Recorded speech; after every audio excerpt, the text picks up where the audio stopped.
Hello ನಮಸ್ಕಾರ, ನಮ್ಮ ಚಾನಲ್ಗೆ ಸ್ವಾಗತ.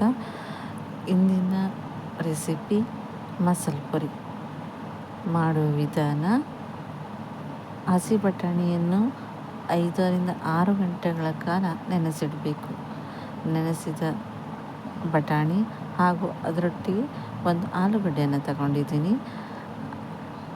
ಅದನ್ನು ಕುಕ್ಕರ್ನಲ್ಲಿ 5ರಿಂದ 6 ವಿಸಿಲ್ ಬರುವವರೆಗೆ ಬೇಯಿಸ್ಕೊಳ್ತಾ ಇದ್ದೀನಿ.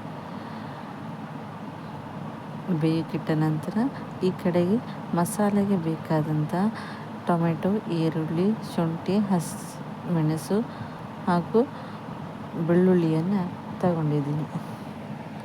ಇದನ್ನು ಸಣ್ಣದಾಗಿ ಕತ್ತರಿಸ್ಕೊಂಡಿದ್ದೀನಿ. ನಂತರ ಗ್ಯಾಸ್ನಲ್ಲಿ ಒಂದು ಪಾತ್ರೆ ಇಟ್ಟು ಅದಕ್ಕೆ ಸ್ವಲ್ಪ ಎಣ್ಣೆ ಹಾಕಿ ಟೊಮೆಟೊ, ಈರುಳ್ಳಿ, ಹಸಿಮೆಣಸು, ಶುಂಠಿ, ಬೆಳ್ಳುಳ್ಳಿಯನ್ನು ಹುರಿದುಕೊಳ್ಬೇಕಾಗ್ತದೆ. ಅದಕ್ಕೆ ಹುರಿದ ನಂತರ ಅದನ್ನು ತಣ್ಣಗಾಗೋಕೆ ಬಿಟ್ಟು ಸ್ವಲ್ಪ ಕೊತ್ತಂಬರಿ ಸೊಪ್ಪು ಮತ್ತು ಅರ್ಧ ಚಮಚ ಜೀರಿಗೆಯನ್ನು ಹಾಕಿದ್ದೀನಿ. ಮತ್ತು ಬೇಯಿಸಿದ ಬಟಾಣಿಯನ್ನು ಸ್ವಲ್ಪ ಮಸಾಲೆಗೆ ರುಬ್ಕೊಳ್ಳೋಕ್ಕೆ ಹಾಕ್ಕೊಳ್ತಿದ್ದೀನಿ.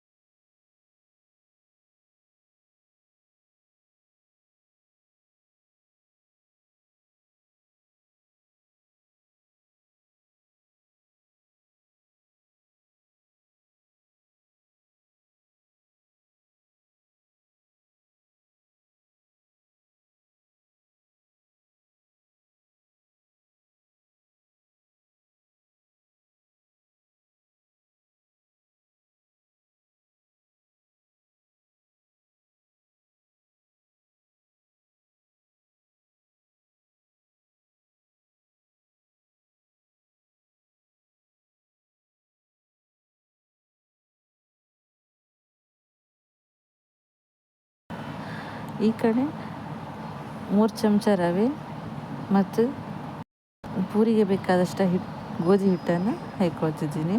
ಅದಕ್ಕೆ ಸ್ವಲ್ಪ ಉಪ್ಪನ್ನು ಹಾಕಿ ಕಲಸ್ಕೊಂಡು ಇಟ್ಕೊಂಡಿದ್ದೀನಿ. ಈಗ ಹುರಿದ ಮಸಾಲೆಯನ್ನು ರುಬ್ಕೊಳ್ತಿದ್ದೀನಿ. ಅದಕ್ಕೆ ಹಸಿ ಬಟಾಣಿ ಮತ್ತು ಆಲೂಗಡ್ಡೆನ ಹಾಕಿದ್ದೀನಿ. ಈ ಕಡೆ ಮಸಾಲೆಗೆ ಸ್ವಲ್ಪ ಒಂದು ಪಾತ್ರೆಯಲ್ಲಿ ಎಣ್ಣೆ ಹಾಕಿ ಅದಕ್ಕೆ ಸ್ವಲ್ಪ ಗರಂ ಮಸಾಲ ಹಾಕಿ ರುಬ್ಬಿದ ಮಿಶ್ರಣವನ್ನು ಒಂದು ಸ್ವಲ್ಪ ಬಿಸಿ ಮಾಡಿ ಅದಕ್ಕೆ ಬೇಯಿಸಿದ ಆಲೂಗಡ್ಡೆ ಬಟಾಣಿಯನ್ನು ಮಿಕ್ಸ್ ಮಾಡಿ ಕುದಿಸ್ಕೊಳ್ತಿದ್ದೀನಿ. ನಂತರ ಚಪಾತಿ ಹಾಗೆ ಲಟ್ಟಿಸಿ ಅದನ್ನು ಕಟ್ ಮಾಡಿ ಕುದಿತಿರೋ ಎಣ್ಣೆಗೆ ಹಾಕಿ ತೆಗಿತಿದ್ದೀನಿ.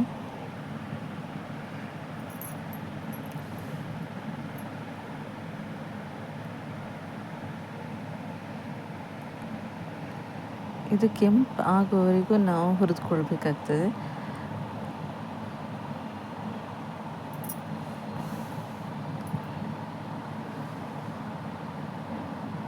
ಎಷ್ಟು ಗರಂ ಆಗಿದೆ ಅಂದರೆ ಮುಟ್ಟಿದ್ರೆ ಪುಡಿ ಆಗ್ತದೆ. ಅದನ್ನು ಒಂದು ತಟ್ಟೆಯಲ್ಲಿ ಪುಡಿ ಮಾಡಿ ಹಾಕಿ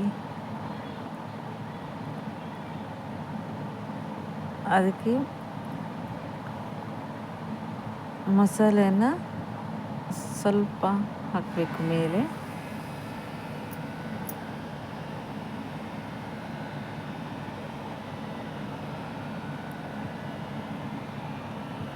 ನಮಗೆ ಎಷ್ಟು ಬೇಕು ಅಷ್ಟು ಮಸಾಲೆಯನ್ನು ಹಾಕ್ಕೊಳ್ಬೇಕಾಗ್ತದೆ.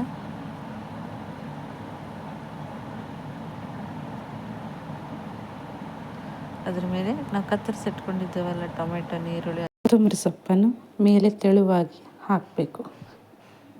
ರುಚಿಕರವಾದ ಮಸಾಲೆ ಪುರಿ ರೆಡಿ.